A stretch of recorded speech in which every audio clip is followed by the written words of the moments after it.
দাদু ভোটটা কিন্তু আমাদেরকে দিও, এবার প্রচুর উন্নয়ন করব। ব্যাংকওয়ালারা নাকি তোর কাছে 1700 কোটি টাকা পায়, তুই আমার কি উন্নয়ন করবি রে? তুই আগে নিজের উন্নয়ন কর।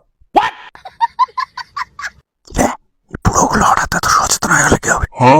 বাস আর যাই বলেন, বুড়ো বললেন না, এদের গায়ে কিন্তু সেটা ভাঙা চোর। আরে দাদু টাকা দিয়ে দেবো তো, টাকাও দেবো, উন্নয়নও করবো। তুই এমপি হলে সর্বসাকুল্যে বেতন পাবি 1.5 লাখের মতো। 5 বছরে সর্বোচ্চ কত হবে? 90 লাখ, 1 কোটি, আরো 1699 কোটি টাকা ঋণ থাকে তোর। তোরে ভোট দিলে তুই উন্নয়ন তো দূরে থাক, তুই ওর ব্যাংক সহ খাই ফেলবি।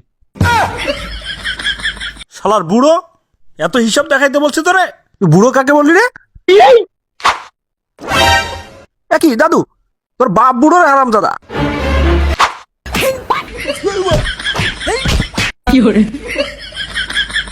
ঋণগ্রস্ত ভিখারি কোথাকার, তুই আসছিস আমার উন্নয়ন করতে?